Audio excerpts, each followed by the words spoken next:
Welcome to Criticaleye's new podcast series, High Impact Leadership. My name is Marc Barber, Director of Content at Criticaleye, and I'll be taking you through this new series that we're launching. In each episode, we'll be talking through the ever-changing leadership landscape, exploring how senior executives and boards are tackling challenges around climate change, digitization, skills and talent, supply chain disruption and funding. Given all these headwinds, we'll be asking what it means to make an impact as a leader in today's environment. For our first episode, we have Matthew Blagg, CEO of Criticaleye, to talk through his thoughts on high impact leadership. Hi there, Matthew. Morning, Mark. How are you? Yeah, very well, thank you. Lots going on in the Criticaleye firmament at the moment, but yeah, very well. So yes, we're going to talk through high impact leadership, and I guess the opening question has to be, what does it mean to you? Well, I think that the point of that is that how do you achieve the best out of what you've got? That would be my definition of high impact leadership, and I think that's very different in different scenarios. You know, at the end of the day, there's taking advantage of a great environment, and there's sort of a defensive position, and probably we're moving towards the latter rather than the former for a period. And so, in the context of the current environment, is sort of maximizing the potential in a difficult, volatile, and in some ways unpleasant sort of landscape. And within that context, I think that you see very strong operational skills needed, and you see leaders who are consistent. And there's probably more opportunity in a tighter and more difficult market than actually, ironically, in a good market, because leadership is more differentiated. So, and is more visible. But it is context, and I think in the context of the current environment, it's going to be getting productivity up. It's going to be driving people, motivating them, and being resilient, and probably coping on a personal level from the balance perspective, because I think it's going to be pretty intense. Yeah. Okay. I mean, the point around opportunities, again, it's much cited, isn't it? It's during recessionary periods the great sort of wave of next companies are born. I think you can see that from 2007, 2008. But I guess it's then having that quality in the leadership team to really identify the opportunities and have the appetite for risk to seize them. Would you agree with that? Yes, I do. I mean, I think you will have businesses now that are in the wrong position at the wrong time, as there always is. And I think if you've got a highly leveraged business balance sheet at the moment, I think it's going to be a pretty difficult road through. And so there will be some basic economic pieces that play out, and even brilliant leadership with a broken balance sheet will struggle. I think what you can say, even in those scenarios, the best leaders will be able to find a way out, but they'll need to find it quickly.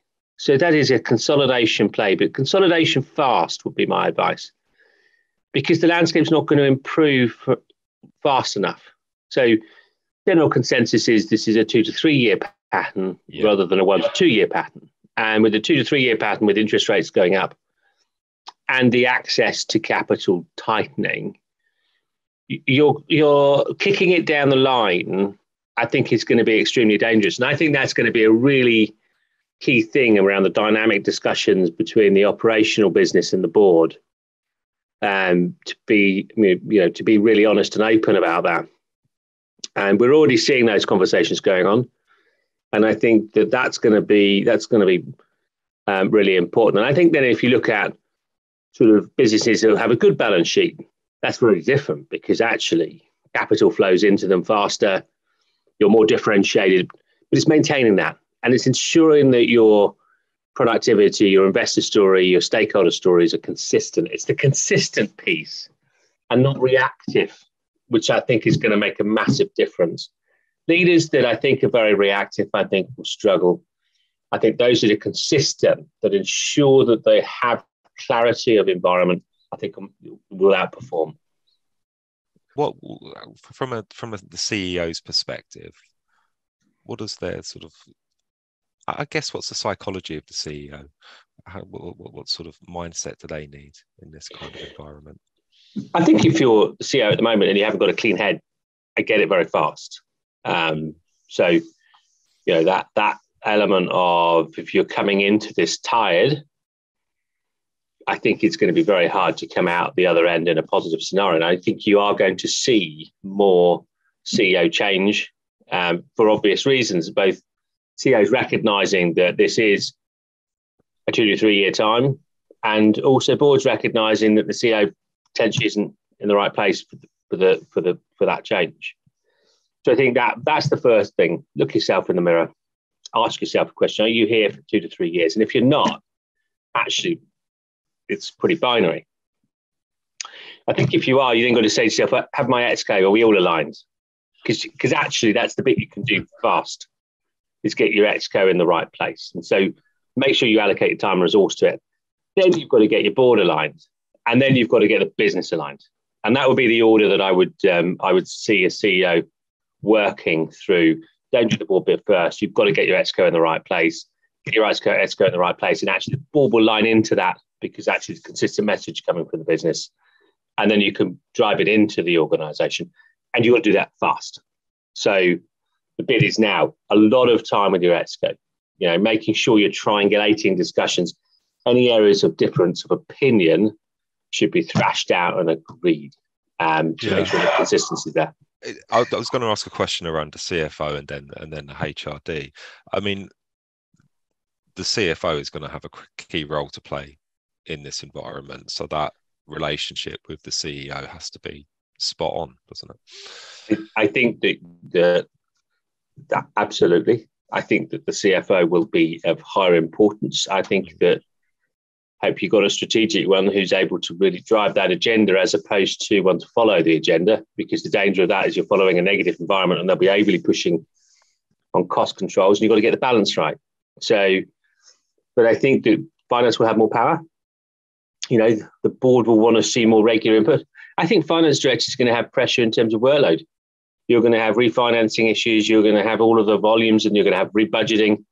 So there's pressure on that. And I think one of the things in observation is really important, that you support the CFO on that agenda, because they do work across the business. That time spent between CEO and CFO has to go up in this environment, because there's going to be more breaks in the chain. So you've got to make sure that you're really aligned. And that links to your stakeholder story, whatever your ownership structure, whether it's public sector, private equity, or listed in any format, you're going to have more stakeholder pressure and time. So right at the point when you're going to need to put more time into operational pieces, you're going to need to put more time into the board. You're going to need to have like real hard conversations around what's driving value in the business, and maybe like if you need to divest, you divest and you move on that. And that's not necessarily easy when the financing landscape is tightening. But again, it's having those conversations, isn't it? And it's balancing the day-to-day with making those strategic decisions. I think the point is you've got to have a clear strategy plan, and you've got to have a clear alignment on that strategy plan, and then you can execute it. And in some ways, the good thing is, in a difficult market, actually, you could argue that it's easier to get alignment on some of those things, because actually there's a needs must scenario. The execution against it, I think, is more difficult, especially when you play out on a global scale or with multiple complexities. There is going to be a difficulty of selling businesses off. I mean, valuations haven't come down, but I think will come down significantly, because the access debt, that is not going on at the moment. So you look at transaction elements, they're coming off. And so the element of divesting business, I think that's when you look at smart, you look at partnering businesses up with others. Again, in the mid-market, I mean, certainly in the UK, banks are pulling away from deals. You can see that the debt funds are not necessarily keen to back them, and the funding that is available is a lot more expensive. So you can see that tightening up, and the IPO market has been effectively closed for a long time now. So, like you say, the M&A landscape is getting tougher. Deals are happening, but nowhere near like the feeding frenzy we've seen in the past couple of years. Well, I think deals are happening. There's also deals falling over at the last minute because they can't get the debt in place. So the deal is technically going to go through, subject to debt in place, and then the debt doesn't. And that's a deteriorating environment, because as there's every ratchet up of the interest rates goes on a global basis, that position gets more difficult. So, that is, we've been used to a really benign environment from a business landscape because we've had free access to capital, cheap capital. That part is over.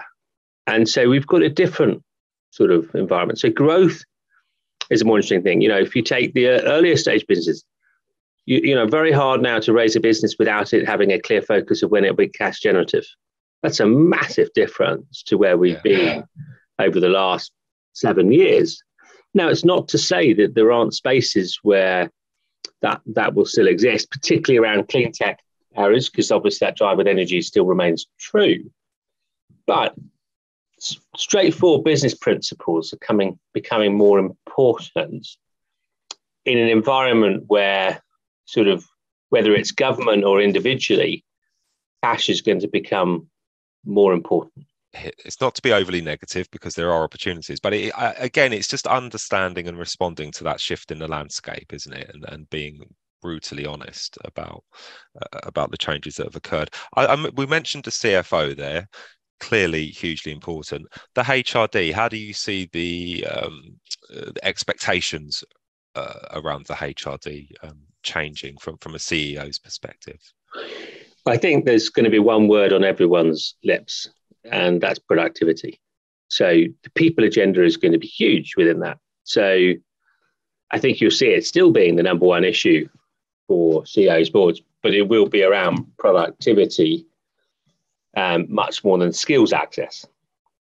So there will be certain bits of skills access still there, but you'll see it much more about that productivity piece, the right workforce, the right environment, the right culture, that performance culture.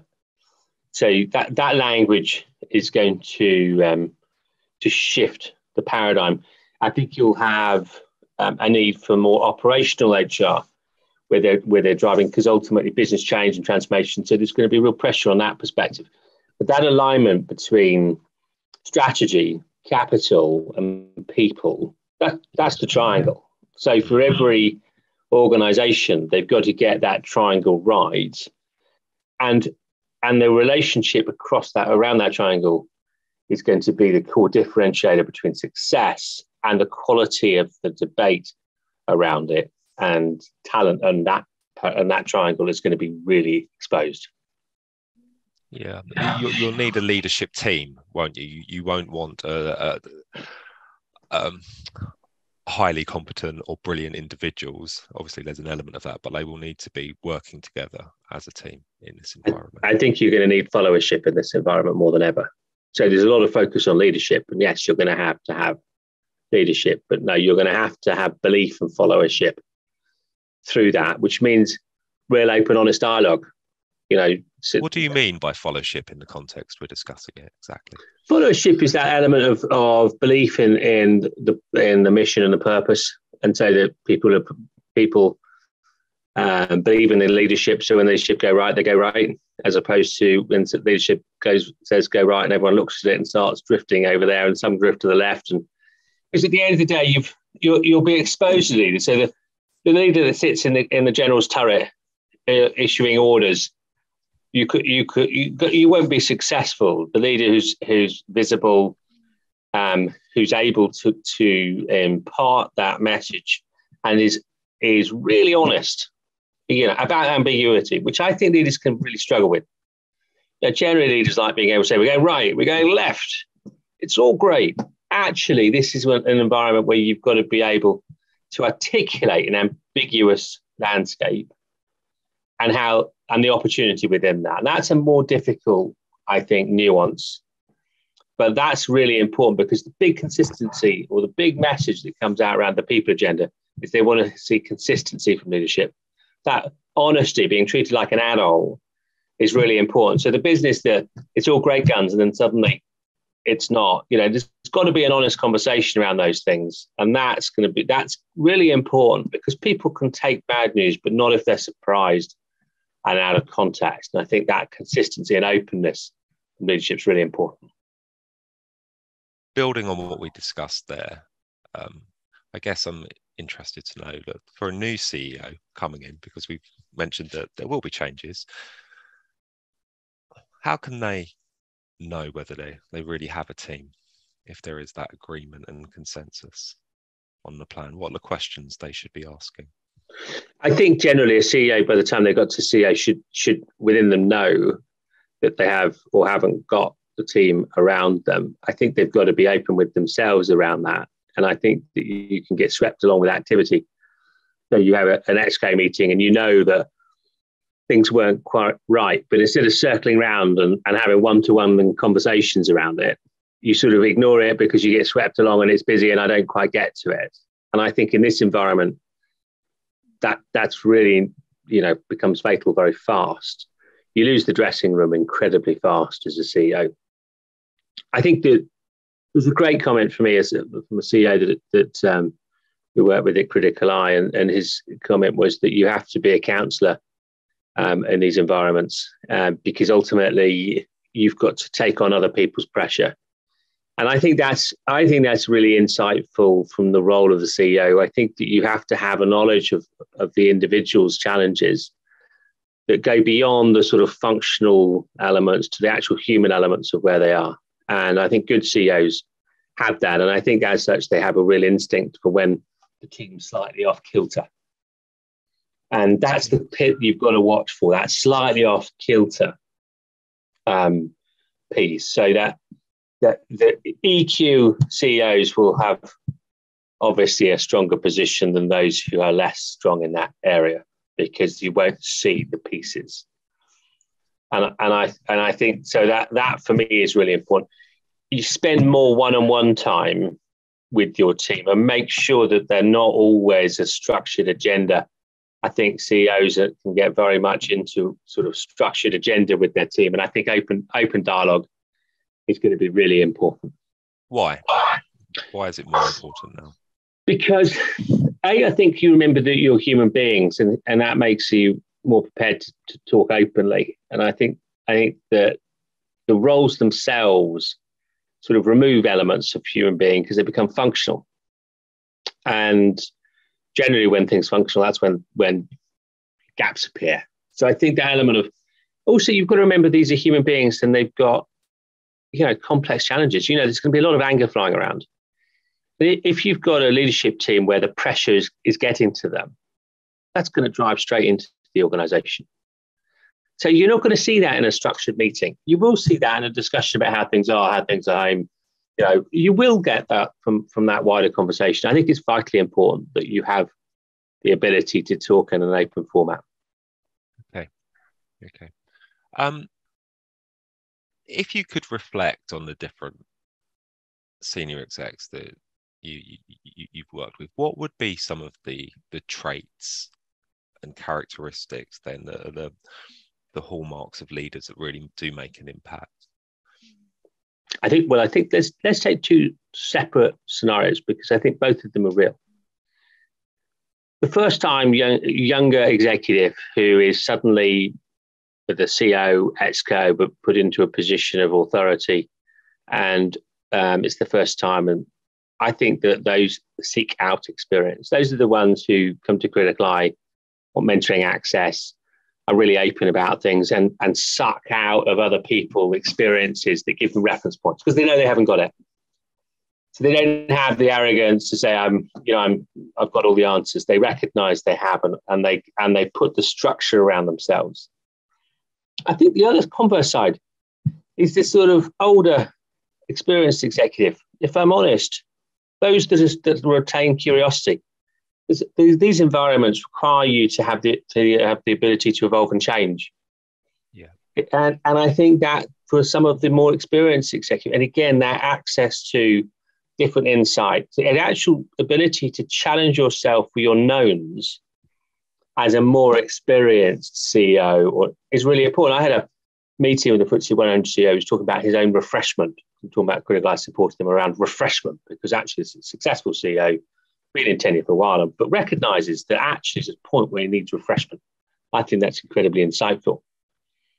And I think that, again, you've got in some ways this market where you've got a lot of both of these scenarios, a lot of step up. As you know, Marc, we're doing a massive amount of work in organizations on step up with this pressure, young executives coming through. And then you've got experience, because experience going to count. But that experience to make sure that they're still curious in a world that is totally changing so fast, you can't use last year's playbook or 10-year-old playbook on the next 2 years. It's a new playbook, and you've got to work your own playbook out, but you've got to make sure that you're refreshed and you've got that reference point, because society is very different. No, I think that's. I mean, it's the refrain, isn't it? The sort of the multiple headwinds that you're facing. It's okay, like you say, the financing landscape is changing. There's where do you stand on the climate change agenda? The customers shifting. You've got the workforce challenges. So it's essential. It's got to be in your DNA, hasn't it, to have that adaptability and curiosity. Okay, you mentioned the board earlier, so I'd like to come on to that, because from what we've talked through here, you can see that, I mean, one of the things that's clearly happening is the operational footprint of businesses is changing. Do you think that's causing pressure in boardrooms? Because you can get a lag, can't you, between what's happening operationally and then how the board is understanding and connecting in some ways with that. Just wondered what your thoughts are on this. Well, as you know, we do a lot of work in both sides of this equation, and my observation is that the boardroom piece is probably coming towards the hardest point I've seen in my 20 years of running Criticaleye. I think that for a number of different reasons, the pace is so fast, the analytics lag, and the governance and the pressure on that board, I think, is huge. So I think a number of things are going to come through. I think there is going to be much more difference of opinion. That becomes difficult. I think there will be more challenges between operations and the board. I think because of stakeholder pressure, that drives into the board. So I don't think there will be many nice, easy boards. So there'll be also massive time pressures. So that's in itself will create difficulty. And I mean, you're already seeing it. I mean, we've got a number of chairs coming to us looking to uplift the competencies in their board, which again, usually they would be an expectation of someone's got there, so they're obviously competent. And I think now that piece is really, really important, because if you have a board that isn't functioning at a high level at a point when there's such ambiguity, I think it's incredibly dangerous, because they also can create work for the operational business. So they're going to really have to know what capacity the executive have to provide that insight. And again, it's going to be alignment. Chair, CEO, CFO alignment is going to be absolutely critical. I mean, we talk about the board. It's going to expose the competency of the chair, but the chair's ability to be really honest about the competencies in that boardroom, I think, is going to really be key. I'll come on to chair CEO, but it's interesting because we had a chair ready session. So part of our chair ready program, we had a discussion last week, and it was looking at driving the strategic board agenda. And one of the points made was that as a chair, are your NEDs contributing? How are they contributing? It was interesting, actually. A lot of the focus was on, you want industry expertise. You do need also a counterpoint, a different point of view, but you absolutely have to have NEDs who are asking questions, who understand what's being discussed and aren't just passengers. And that absolutely falls on the responsibility of the chair, but then also to support them as well, because things are changing so quickly. Like the business that you may have joined could be changing fundamentally. So I guess to your point, it's also an element of support as well to those non-executive directors. Well, I think one of the things, it's going to be very hard for people to pay more in this environment. Just, the optics on that are going to be pretty tough. you can give them the skills. And I think that's vitally important. So, a chair who's got a board where there are gaps, they can't just take individuals out and pay a bit more and get another one in. I think they've got to uplift people. And I think that's where good chairs will find budget. And I think that's where, again, this sort of element of really being honest about things is going to be really important, because there is going to be tension. And the danger of that tension is that if you haven't got the competency to deal with it, then it spirals and it spikes into different places. And I think that's going to be the really interesting thing. And you will have much more direct conversations, and actually that will become uncomfortable. I'm hearing a lot of comments around anger at the moment. We come out of 2 years of COVID, that's generally in society. That's going to be thrown at people. And that issue is going to be really important for the boardroom to really understand the footprint, but also understand the pressures that are around them and how they release that pressure and how they input. And I think non-executives who really aren't committed to the organisations they're on or on it just for taking a wage, I think they should leave now. But if you talk about some of these, if you like, toxic elements, so investor pressure, it's going to come from there. If you will increasingly see, obviously, pressure from investors. Where do you see the other pressure points coming from on boards? What's going to cause some of this potential toxicity? I think you've got pressure in all regard. I mean, your workforce will be difficult. You see on a global basis the challenges that they have, and as there is real inflation in there. That real inflation puts real pressure on everyone. So I think that there's an old expression I've seen along the way in Criticaleye, is that you work at those points when you work twice as hard for half as much. That's where we're going to be over the next 2 years. That's all right. To a certain extent, get your head around that, because you're going to have to work harder. And by the way, you're going to earn less. And that's important for leaders to understand, because that's going to be the mantra that they're going to have to drive into their organizations.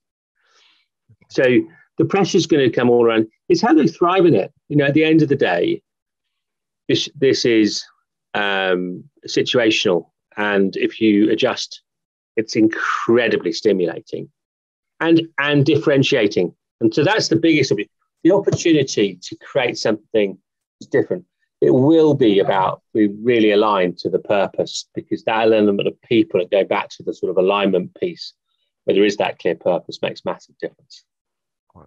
We're talking about high impact leadership, but within that, you obviously have to look at the board. What does a high impact board look like at the moment? How do boards really make a difference? What does their approach need to be in this environment?